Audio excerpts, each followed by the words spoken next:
Welcome to IAS Market Talk, your trusted source for timely egg market insights, brought to you by Innovative Egg Services. Each week, we break down the latest beef market trends impacting Northeast Iowa and Southwest Wisconsin, with expert updates tailored specifically for our IAS members. This week, you'll hear directly from Dave Rueber, IAS Beef Production Specialist, who brings decades of experience and deep knowledge of the cattle industry to these conversations. Dave has been providing market updates to producers for years, and now he's bringing those insights straight to you through this podcast. Tune in weekly for what you need to know straight from people you know. With that, here's Dave Rueber with the latest on what's happening in the cattle markets this week. David Rueber, Beef Production Specialist for Innovative Egg Services, calling with a beef market commentary for May 6th. Boy, times continue to be good in the cattle business. I'll start with news that's a little bit concerning, and we'll move on to all the good news. Box beef, which should normally seasonally be bumping up right now, demand should be kicking in. Weather's kind of been holding that back a little bit, so a little bit frustrating. Like boxes, we're down $1 today. You know, we're trading in that $3.91 range for both choice and select boxes. That should be something to watch. That thing should work back up to $4 over the course of the next couple weeks. So just keep an eye on boxes. That's a seasonal demand bump as we get into Mother's Day and beyond. So kind of watch that. The other thing that's a bit of a concern is gas prices. You know, what's that do to the pocketbook of the American consumer? You know, are they going to back off on steaks because a tank of gas costs them an extra $25? You know, that's the kind of stuff that you kind of got to have in your back of your mind as you look at what the future holds here. No signs of demand slipping yet, but you always keep an eye out for things. By the time we see it, you know, it's kind of a too late deal. So enough of the challenging negative stuff. Everything else been positive. You know, boy, last week set another record. 255, a few 256, 257 prices out there for cattle, highest we've ever seen. Futures market back up there pushing all-time highs, so that's all good. This week it's just been a smattering of trade, not very much at all. It's been at steady money. I think the people that are patient this week, it feels to me like we're going to add a little bit more money onto this market. The futures market tomorrow will probably drive that.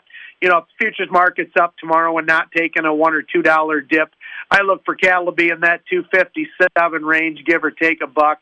You know, that puts box or meat bids somewhere probably north of $4. So just some phenomenal prices out there for fat cattle. You know, the only tough part about this deal is a lot of these cattle need prices, you know, around $250 to make much money. So, you know, we just paid a lot of money for those feeder cattle 7 months ago, and coming to town now, you know, it's kind of, some folks hedged them. You know, there's some basis concerns there, but, you know, a lot of these closeouts right now coming in making $50 to $100 a head. So certainly good closeouts. Nothing wrong with those kind of numbers. Feeder cattle prices, of course, they continue to trend higher.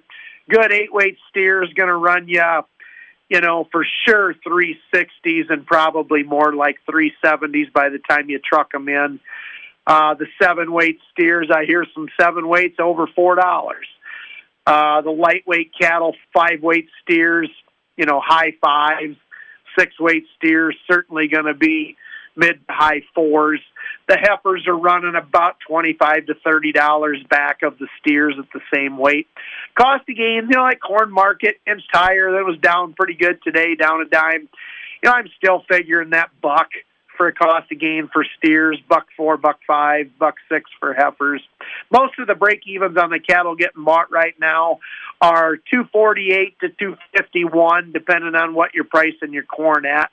So that's kind of what we got going on there. So, you know, for how many years now we've been saying, boy, we're paying too much for feeder cattle, and the market just keeps rolling along. So, you know, you stick with this thing. You know, there are going to be some cattle that'll come to town in the next month or so that were bought back in November and December when we had that dip in the markets. You know, so there's some good closeouts going to come, you know, as a result of some of those cheaper in prices on those cattle. So, you know, it's just good times. You know, it's one of those deals where it's hard to enjoy it when you're in it, but no better day to enjoy what we got going on than Mother's Day, to appreciate the mothers and sit there, throw a steak on the grill and be pretty happy about what's going on at the backyard and what's going on at the cattle feedlot. So once again, my name is David Rueber, Beef Production Specialist for Innovative Ag. Thank you. That's it for this week's episode of IAS Market Talk. Thanks for tuning in. Be sure to like, follow, and subscribe so you don't miss an update. And if you know a fellow producer who could benefit from this information, share this episode with them. For more updates and insights, visit innovativeag.com and follow us on Facebook, Instagram, and YouTube. We'll catch you next time on IAS Market Talk. Are you ready for a hands-on role with purpose? Join the facility operations team at Innovative Ag Services, where we value hard work, safety, and community. With locations across Northeast and Central Iowa and Southwest Wisconsin, we offer industry-leading benefits, on-the-job training, and a culture that supports your growth. From competitive pay to a uniform allowance, we invest in our team. Grow with IAS and discover your co-opportunity. Apply today at innovativeag.com.